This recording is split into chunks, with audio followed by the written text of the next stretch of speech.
January 24th, 1945. On a snow-covered battlefield in northeastern France, where the temperature plummeted to 10 degrees below zero, 25-year-old U.S. Army intelligence officer Conner found himself in a certain death trap. He huddled in a frozen, shallow ditch barely 18 inches deep, clutching a field telephone tight to his chest. 6 German Tiger tanks were rumbling straight for him through the snow, while hundreds of infantrymen, using the armor as cover, had charged to within less than 10 yards of his position. MG-42 machine gun fire sent snow and ice flying in all directions, and the muzzle of the Tiger's 88mm main gun was locked firmly onto his hiding spot. In this life-or-death moment, Conner did not flinch. Into the handset, he enunciated his exact coordinates, word by word, roaring an order for the rear howitzer battalion to unleash a full coverage fire strike on that very position. Why would an officer who belonged in the rear, not on the front lines, choose a suicidal act of bravery?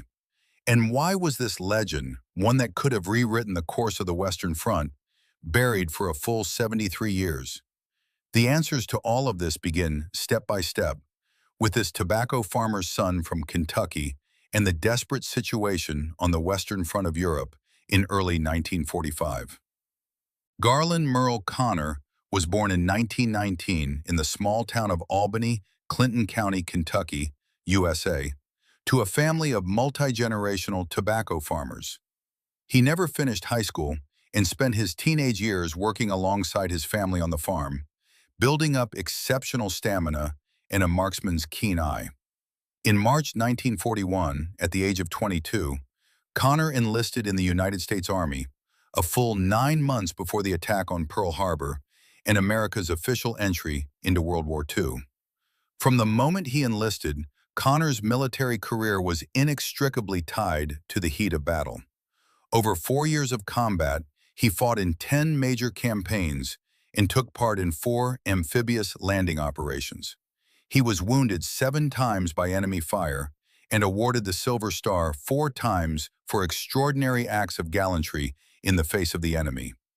This medal is the 3rd highest combat decoration in the United States military, and earning it 4 times consecutively was irrefutable proof of Conner's fearlessness and valor on the battlefield. Yet even with such a stellar frontline combat record, during the Battle of the Colmar Pocket in January 1945, Conner's official posting was still intelligence officer of the 3rd Battalion, 7th Infantry Regiment, a non-frontline combat role. His core duties were enemy intelligence gathering, prisoner of war interrogation, and battlefield map marking. He was not required to charge into the thick of the fight with a rifle, let alone take on the deadly task of forward artillery observation. More importantly, just 3 weeks prior, Conner had been sent to a rear hospital after being wounded in action. His injuries were far from fully healed, and he had only dragged his battered body back to the 3rd Battalion headquarters 2 days before the battle erupted. Under U.S. Army battlefield regulations, he had every right to remain in the safety of the rear, or even apply for extended medical leave and avoid the brutal fight that lay ahead. But Conner did no such thing. The first thing he did upon returning to battalion headquarters was recheck the map markings of the forward positions and update intelligence on German troop deployments. He knew the terrain of that position better than anyone else in the battalion, and he knew better than anyone just how ferocious a counterattack the German forces trapped in the Colmar Pocket were about to launch. In January 1945, on the Western Front of Europe, Nazi Germany was teetering on the brink of total collapse. On the Eastern Front, the Soviet Red Army had advanced to the Oder River line on German soil, less than 100 kilometers from Berlin. On the Western Front, the British and American Allied forces had liberated nearly the entirety of France and were pushing toward the Siegfried Line on Germany's home territory. The Colmar Pocket was the last remaining German-occupied territory in France, covering 850 square miles in the Alsace region of northeastern France. The German 19th Army had dug in and held this position stubbornly since November 1944, becoming a thorn in the side of the Allied Western Front. From December 1944 to January 1945, Germany launched its final, large-scale strategic offensive on the Western Front, the infamous Operation Nordwind. Through this offensive, the Germans sought to split the Allied lines, recapture the Alsace region, and reverse their fortunes on the Western Front. The offensive ended in total and complete defeat for the German military. After the failure of the attack, the German 19th Army, trapped in the Colmar Pocket, was fully encircled by Allied forces, boxed in with no way out. Yet the Germans, cornered and desperate, did not lay down their arms. They knew full well that if the Colmar Pocket was fully wiped out by the Allies, only total annihilation awaited them. To break out of the encirclement and fight for even the slimmest chance of survival, the 19th Army massed its elite forces for a do-or-die counterattack against the American lines. And the breakthrough point they chose was the left flank position held by the 3rd Battalion, 7th Infantry Regiment. For this counterattack, the Germans deployed 600 battle-hardened elite infantrymen alongside 6 Mark VI Tiger I heavy tanks. This tank was one of the most feared armored weapons fielded by the German military in World War II, with 102 millimeters of frontal armor, thickness that the bazooka rocket launchers carried by U.S. infantry could not penetrate at standard combat ranges. Its 88mm KWK-36 tank gun could pierce 110 millimeters of homogeneous steel armor at a range of 1,000 meters, capable of obliterating any U.S. field fortification with ease, and even knocking out the vast majority of American medium tanks head-on. For an infantry position with no armored support, the Tiger tank was a devastating nightmare. At this moment, the 3rd Battalion of the 7th Infantry Regiment, holding the forward position, was trapped in an unprecedented crisis. They had held their positions on this snow-covered battlefield in 10 below zero temperatures for 18 full days.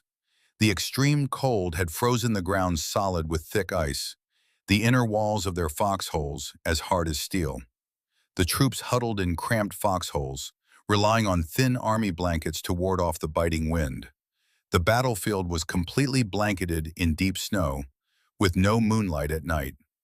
German patrols raided the positions almost every night, leaving the troops with no chance of uninterrupted rest, their physical and mental states pushed to the absolute breaking point. In just 2 weeks, the battalion had suffered 43 casualties, combat losses exceeding the strength of an entire platoon, leaving the defensive line already stretched dangerously thin. Worse still, there were no American tanks or tank destroyers deployed anywhere within the 3rd Battalion sector. In other words, against the 6 German Tiger tanks, the battalion's infantry had no effective anti-armor capabilities whatsoever. The only thing they could count on was the 105mm howitzer battalion positioned 3 miles to the rear. The M2A1 105mm howitzer was the main field howitzer of the U.S. Army in World War II, with a maximum range of 11 kilometers and a maximum rate of fire of 10 rounds per minute. A single 6-gun howitzer battalion could unleash 60 high-explosive rounds on a target area in 1 minute with a single volley, delivering a devastating blanket of fire. But for this artillery to reach its full destructive potential, it required precise coordinate guidance from a forward observation post. Without accurate target parameters, the guns in the rear were blind. Even with an endless supply of ammunition, they could not hope to stop the German armored formation and infantry charge. And this was precisely the first target the Germans planned to destroy in their counterattack. At 7 a.m. on January 24, 1945, the German artillery barrage began right on schedule. The first wave of shells screamed down on the tree line 400 yards in front of the American positions, the explosions merging into a single, deafening roar. High explosive rounds detonated throughout the woods, snapping thick tree trunks in two, sending snow, splintered wood, dirt and shrapnel soaring dozens of meters into the air. The German barrage had precisely destroyed the American hidden observation posts in the woods and shattered the visual cover for the battalion command post. At 7:15 a.m., the German artillery barrage escalated dramatically. A dense hail of shells rained down across the entire American forward position, the bombardment unrelenting for a full 12 minutes. The American forward foxholes, fortifications, and observation posts were completely obliterated in this devastating wave of fire. Forward observers were either killed or wounded. All communication lines were severed by the shelling, and contact between the battalion command post and the forward positions was cut off entirely. To make matters worse, the woods ahead had been torn to shreds by the artillery fire. Fallen trees and thick smoke completely blocked the command post field of view. No one inside the headquarters could see the German advance, let alone provide any valid target coordinates for the howitzer battalion in the rear. At 7:27 a.m., the German artillery barrage came to an abrupt halt. Before the smoke had even begun to clear, the diesel engines of the 6 Tiger tanks roared to life with a deafening thunder. The tanks crushed through snow and shell craters, charging straight for the 3rd Battalion's left flank position. Behind them, 600 German infantrymen spread out in a skirmish line, bending low as they advanced at a sprint. The staccato crack of MG-42 general-purpose machine guns ripped through the silence of the snowfield in an instant, bullets sweeping toward the American forward positions in a relentless, unbroken stream. In the 3rd Battalion command post, despair descended in a heartbeat. The battalion commander grabbed the radio, screaming into the forward position channels again and again, but received no valid response. Casualty numbers poured in from the remaining pockets of the line. The German Tiger tanks had already breached the first forward security line, their 88mm main guns firing non-stop, reducing American field fortifications to rubble, one shell at a time. The bazooka rocket launchers in the hands of the infantry were suffering from a sky-high failure rate in the 10 below zero cold. Even when they fired successfully, the rockets struck the Tiger's frontal armor with nothing more than a sharp ping before ricocheting away, unable to deal any effective damage. Everyone there knew it. Without fire support from the rear artillery, the 3rd Battalion's line could hold for, at most, another 30 minutes. If the Germans broke through here, a massive gap would be torn open in the encirclement of the entire Colmar pocket. The main force of the German 19th Army, trapped inside, would pour through that gap and break out. The fruits of months of fighting would be washed away, and the entire course of the war on the Western Front would be irrevocably altered. Just when everyone was at a complete loss for what to do, Conner, who had been standing silent before the map, made his move. He said not a single unnecessary word. He turned, grabbed a field telephone from the corner, hefted a full 400-yard spool of field telephone wire, checked the M1911 pistol at his waist, and strode straight for the command post door. Every person in the headquarters froze. They knew exactly what he was about to do.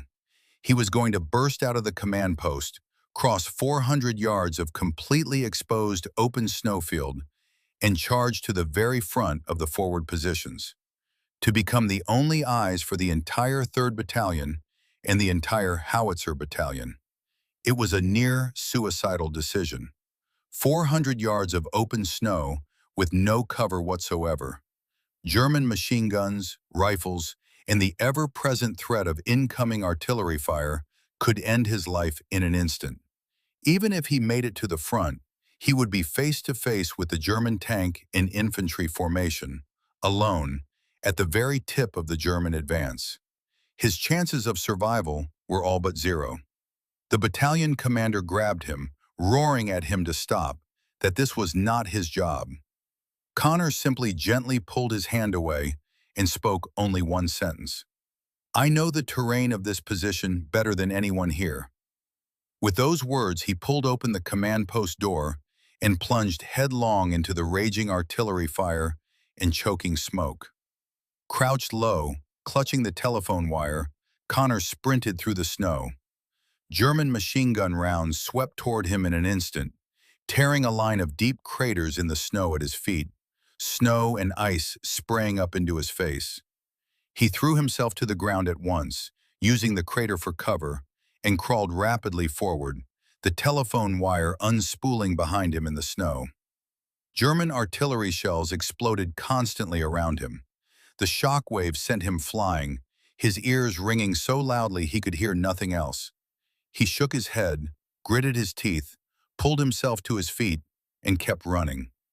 A shattered tree trunk, its branches still burning, crashed down less than a meter from his side, snow and wood splinters covering him from head to toe. He brushed the debris off, did not slow for a single second, and kept sprinting forward. The telephone wire was sliced open by shrapnel from an exploding shell, and communications cut out instantly. He stopped dead in his tracks, dropped to his stomach in the snow, and with fingers frozen stiff, quickly stripped back the wire's insulation, twisted the broken copper strands back together, and wrapped them with electrical tape.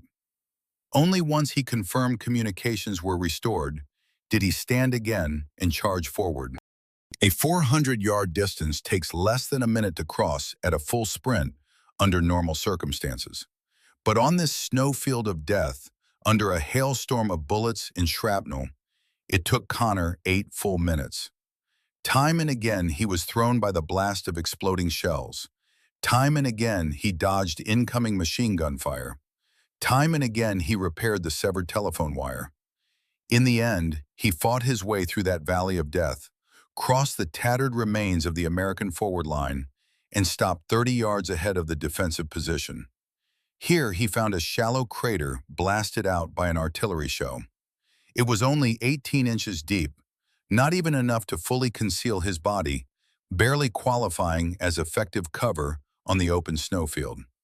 But this position was the only spot on the entire line with an unobstructed view of the full German advance, the perfect forward observation post on the entire battlefield.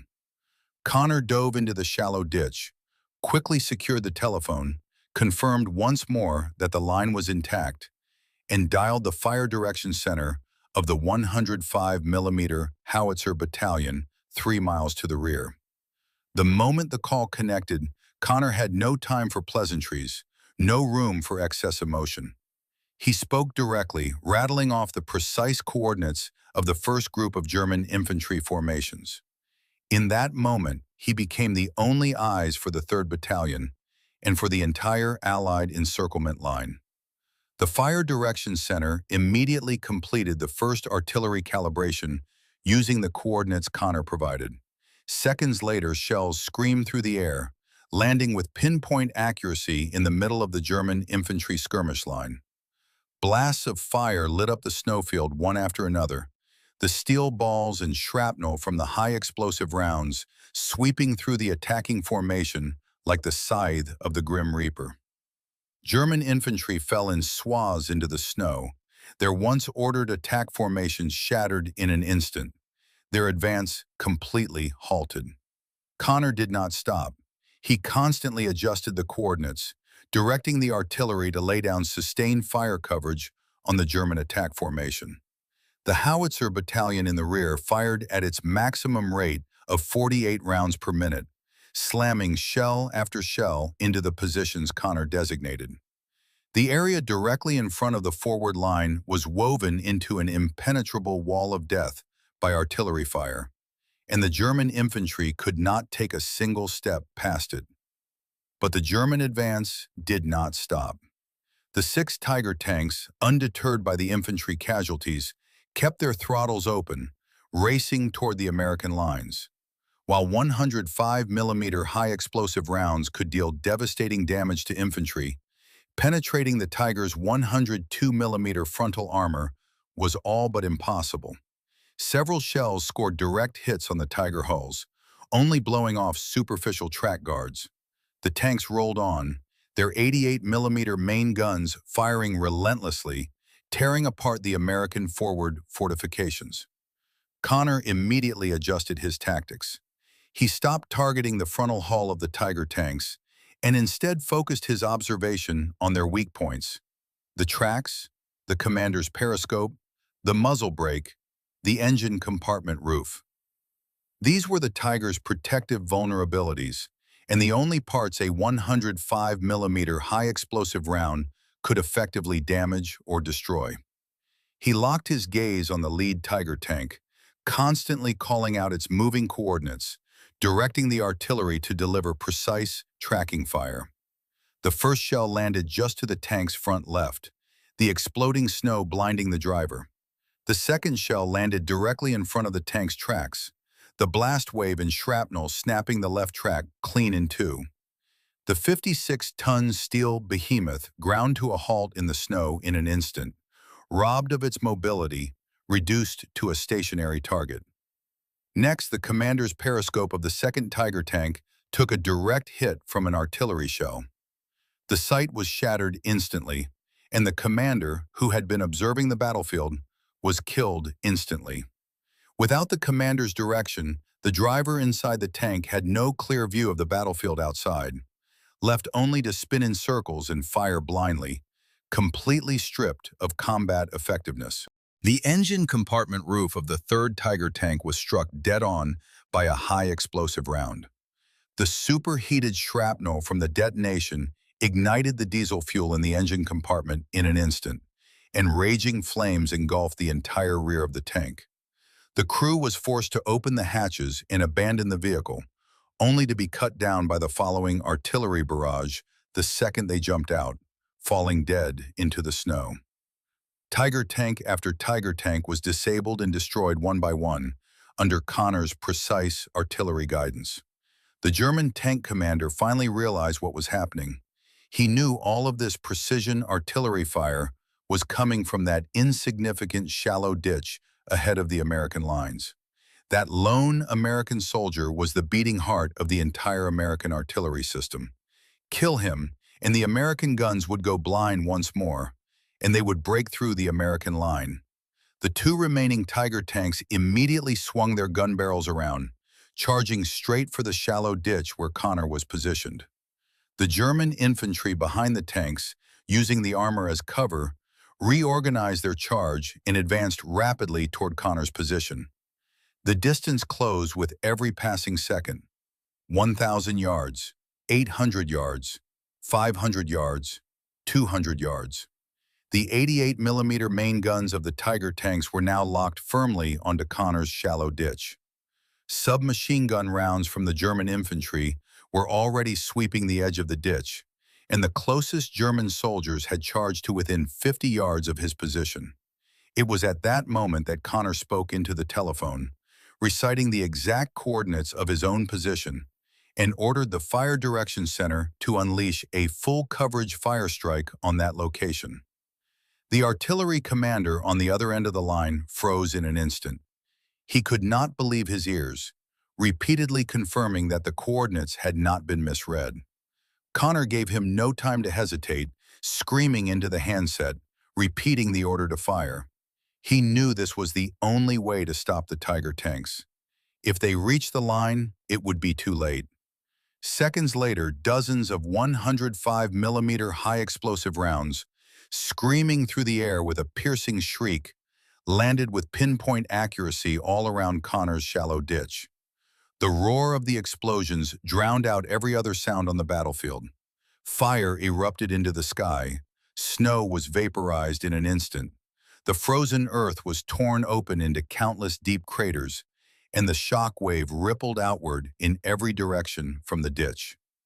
The closing German infantry were cut down in swaths by the blast shrapnel, killed instantly. The charging Tiger tanks had their tracks snapped by shrapnel, their optics shattered beyond repair, their main gun elevation mechanisms crippled by the shockwave, completely stripped of combat capability. When the smoke from the explosions cleared, every person in the rear command post held their breath, staring toward the ditch. No one knew if Conner was still alive. And then, over the telephone, came Conner's voice again. It was hoarse, but still clear, steady, without a single tremor. He called out a new set of coordinates, the direction of the retreat for the remaining German infantry. Conner had survived. Huddled in the deepest part of the ditch, he had ridden out that devastating artillery barrage by the slimmest of blast shadows. His helmet had been split open by shrapnel, blood streaming down his forehead, his ears bleeding from the blast, his uniform torn open in a dozen places. But the telephone in his arms was completely intact. He had no time to tend to his wounds, not even a second to wipe the blood from his face. He simply lifted his head again, peered through the lingering smoke, locked onto the German movements, and continued directing the artillery strike. Stunned by this suicidal barrage, the Germans still did not give up entirely.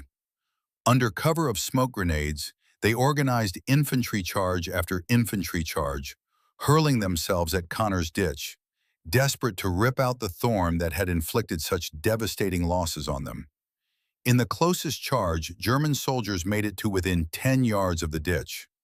Conner could see the Nazi insignia on their helmets, could see the muzzles of the rifles in their hands. Conner did not panic. He did not even draw the pistol at his waist. He kept his gaze locked on the charging Germans, constantly adjusting the coordinates, directing the artillery to build wall after wall of explosions directly in front of his position. The shells landed with pinpoint accuracy in the middle of the charging troops, breaking the German counterattacks again and again. It was at this moment that a private from the Battalion intelligence section, seeing Conner holding the line alone in the ditch, braved the German machine gun fire and crawled low out of the American lines, desperate to support him. He had barely reached the edge of the ditch when he was hit in the leg by shrapnel from a German machine gun burst, blood gushing out instantly, staining the snow beneath him bright red. But the private did not retreat. Gritting his teeth through the searing pain, he crawled into the ditch, helping Conner track German movements and relay coordinate information. German artillery had finally locked onto Conner's position and began to unleash a devastating counter-battery barrage. Shells rained down constantly around the shallow ditch, the concussive blast slamming into the tiny shelter again and again. While dodging the incoming fire, Conner swiftly pinpointed the location of the German artillery positions, relayed their coordinates to the rear fire direction center, and directed American artillery to deliver a retaliatory strike. After a single round of precision fire coverage, the German artillery positions were completely neutralized, unable to mount any effective fire attacks ever again. The battle had now raged for more than 2 hours. The rear fire direction center sent Conner a fatal piece of news. The Howitzer Battalion had only 15 minutes of ammunition left in reserve. Over the battalion radio, the commander issued Conner a direct order to retreat, telling him to abandon his observation post at once and return to battalion headquarters. Everyone there knew the truth. Once the shells ran out, if Conner stayed in that ditch, he would be walking straight to his death. The Germans would charge forward and tear him apart without mercy. But Conner refused. His reply over the radio was clear and unshakable. The moment he retreated, the Germans would immediately regroup and launch another attack, and the line would collapse all the same. He had to stay here until the German offensive was fully broken. He would use every last remaining shell on the most critical targets to shatter the Germans' will to fight once and for all. He remained at his post in that 18-inch deep ditch, constantly adjusting his fire coordinates, slamming the last remaining shells with pinpoint accuracy into the final pockets of German resistance. In the end, all 6 Tiger tanks were disabled or destroyed, left blazing in the snow, not a single one making it back to the German lines. The 600 German infantrymen who had launched the attack were devastated by 3 hours of relentless precision artillery fire, their casualties catastrophic, their will to attack completely broken. The surviving German soldiers dared not mount another charge and turned to retreat toward the tree line. Conner did not let them escape. He continued to direct artillery fire, harrying the retreating Germans with pursuit strikes, ensuring they could not regroup in the woods and mount another attack. Only when the Germans had vanished completely behind the tree line, when the crack of gunfire and the roar of tank engines had fallen silent across the battlefield, did he finally set down the telephone and collapse into the ditch. This 3-hour desperate fight to the death was finally over. After the battle, the statistics compiled from the battlefield sent shockwaves through the entire U.S. 7th Army.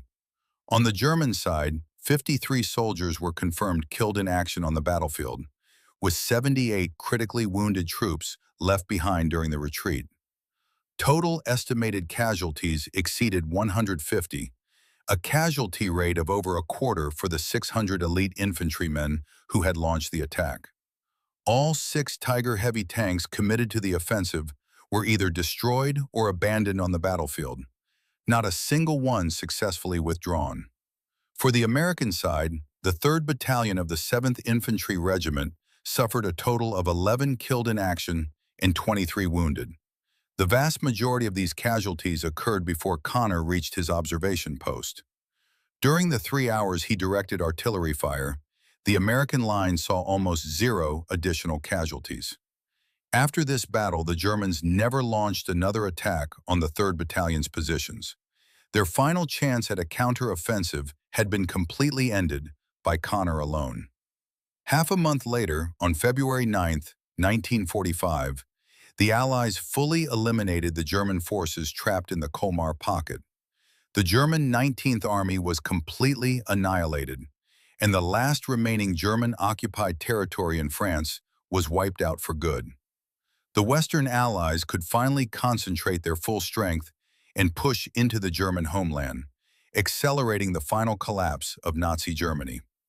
On February 10, 1945, Lieutenant General Alexander Patch, commander of the U.S. 7th Army, personally traveled to the 3rd Battalion's encampment to award Conner the Distinguished Service Cross. This is the United States military's second highest combat decoration, second only to the Medal of Honor, awarded in recognition of his extraordinary gallantry that day. His actions, taken alone, had saved an entire battalion and turned the tide of the entire battle. At the time, the 3rd Battalion commander had already submitted a recommendation for Conner to receive the Medal of Honor. The Medal of Honor is the United States military's highest combat decoration, awarded only to service members who distinguish themselves at the risk of their own lives, above and beyond the call of duty, in combat against an enemy force. The battalion commander and every officer and soldier who had witnessed the battle agreed that Conner's actions fully met the criteria for the Medal of Honor. Tragically, due to crippling delays in the wartime approval process, combined with Conner's impending rotation back to the continental United States, the Medal of Honor application was never fully processed and was put on hold.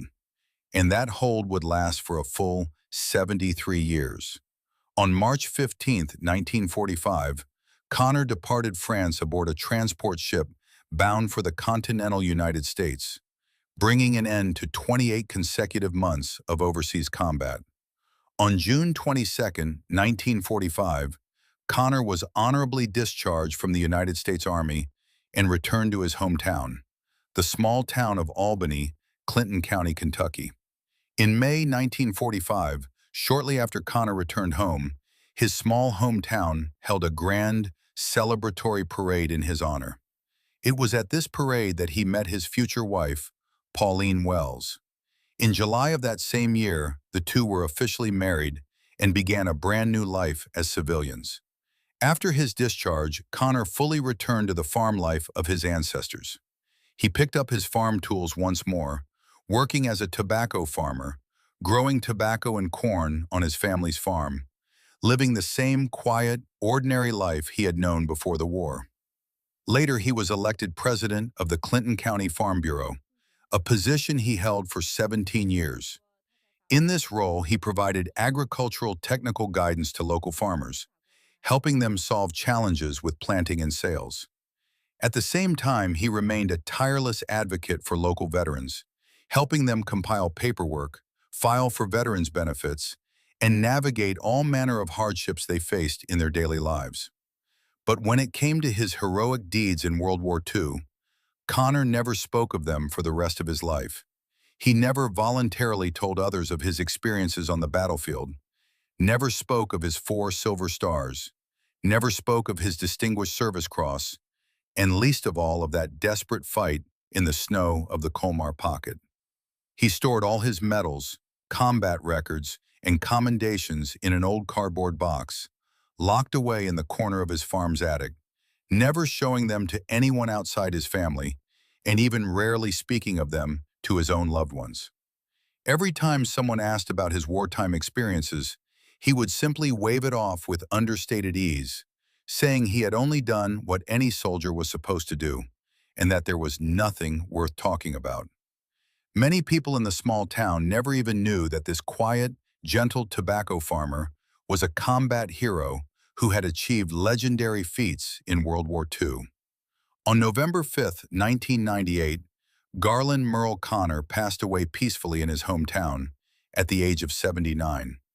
He was laid to rest in the Albany Memorial Hill Cemetery, the Distinguished Service Cross that had accompanied him for half his life buried with him. Until the day he died, he never received the Medal of Honor that should have been his. And with his passing, his legendary deeds were almost completely lost to the dust of history. It was not until 1996, by a stroke of pure chance, that this legend, buried for more than half a century, was brought back into the light for the world to see. In 1996, a veteran named Richard Chilton sought out Conner while researching the story of his uncle, who had been killed in action in the Colmar Pocket during World War II. In his conversations with Conner, Richard accidentally uncovered the wartime deeds Conner had kept hidden for more than 50 years, and saw the medals, combat records, and commendations locked away in that cardboard box. It was then that he realized the elderly man before him was a World War II legend, completely forgotten by history. From that moment on, Richard Chilton officially launched the process to apply for an upgrade of Conner's decoration to the Medal of Honor. He was determined to help this man claim the highest honor that was rightfully his. But the road to this application was filled with unimaginable hardship. In 1997, the U.S. Army Board for Correction of Military Records outright rejected the application to upgrade Conner's award to the Medal of Honor. In 2000, the board rejected their appeal once again. The reasons for the rejection were clear. First, the application for the Medal of Honor had exceeded the statutory time limit. And second, there was insufficient third-party eyewitness testimony to prove Conner's deeds met the criteria for the Medal of Honor.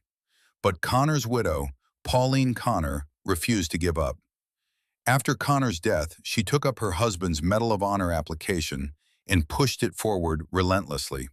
Together with Richard Chilton and all their supporters, she traveled across the United States, tracking down every surviving eyewitness to that fateful battle, collecting sworn affidavit after sworn affidavit. They pored over every relevant archive in the U.S. National Archives and the Army Heritage and Education Center, supplementing their case with countless battlefield operation logs, military records, and radio transcripts from the Fire Direction Center, reconstructing the entire course of that battle with irrefutable, ironclad evidence. In the process, their application earned the public support of numerous World War II historians, military authors, and members of the U.S. Congress. Even 7 retired U.S. Army 4-star generals signed a joint letter of support, stating unequivocally that Conner's deeds fully met the criteria for the Medal of Honor, and that this honor, delayed for more than half a century, must be awarded at last. But the U.S. Army continued to reject the application, citing the statutory time limit as its reason every time. In 2014, Pauline Conner, now 85 years old, made an extraordinary decision. She filed a formal lawsuit against the U.S. Army in U.S. federal court, demanding the Army re-review Conner's Medal of Honor application. When the case entered the mediation phase, a dramatic twist no one could have foreseen unfolded. The Army attorney assigned to the case had a father who had served in the 3rd Battalion of the 7th Infantry Regiment, Conner's very own unit, during the war. His father, before his passing, had told him many times of that desperate fight in the snow on January 24, 1945, of the lone intelligence officer who had charged into the artillery fire, and how he had saved the lives of every man in the battalion, including his own father. Thanks to the attorney's full and unwavering advocacy, the U.S. Army Board for Correction of Military Records finally reopened the review process for Conner's deeds. They re-examined every piece of evidence, every eyewitness affidavit, every battlefield archive, and ultimately issued an official recommendation to upgrade Conner's Distinguished Service Cross to the Congressional Medal of Honor. In 2015, the U.S. Congress passed a special bill, waiving the statutory time limit for Conner's Medal of Honor application, clearing the final legal hurdle for this long overdue honor. In March 2018, the White House officially announced that it would posthumously award the Congressional Medal of Honor to the late Garlin Murl Conner. On June 26, 2018, in the East Room of the White House, then U.S. President Donald Trump personally placed this weighty Medal of Honor into the hands of 89-year-old Pauline Conner. At that moment, a full 73 years had passed since Conner's heroic deeds in the Colmar Pocket, and 20 years had gone by since his death. This 73-year overdue presentation finally brought a fitting and complete end to this legendary life.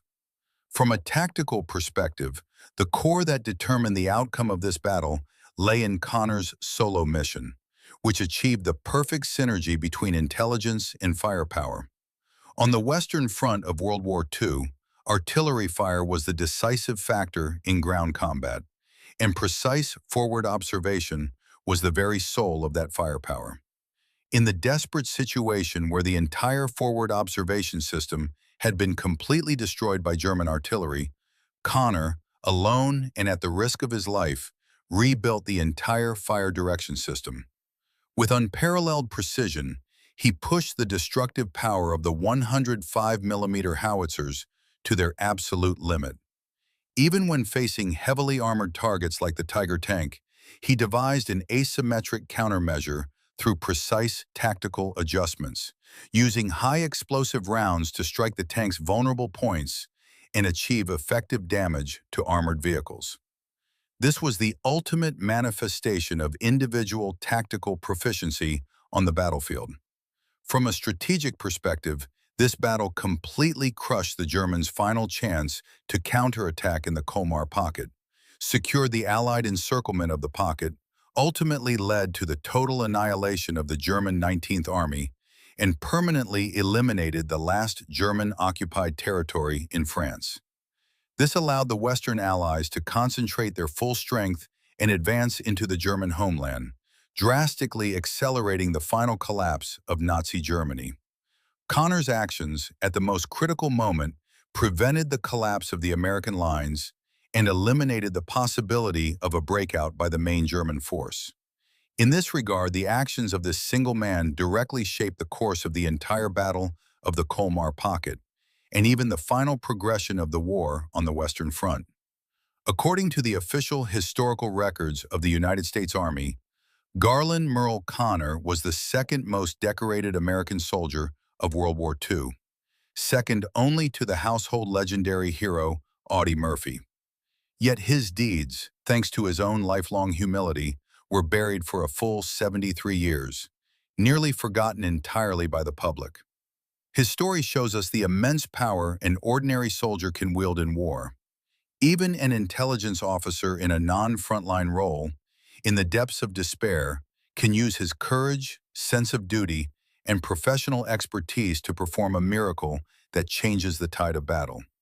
And his humility and silence after the war only add a profound, timeless weight to this legend. He never saw himself as a hero. He only regarded what he had done on the battlefield as the bounden duty of a soldier, nothing more. This unwavering purity still holds the power to move and inspire us, more than half a century after the smoke of war has cleared. If you've made it this far, it means you too have been moved by this 73-year overdue story of heroism. If you enjoyed this video, don't forget to like, subscribe, and hit the notification bell. We also welcome you to share your thoughts in the comments section below. Help more people learn about this forgotten World War II hero, and let this history, which never should have been buried, be remembered by more people around the world. We'll see you in the next video.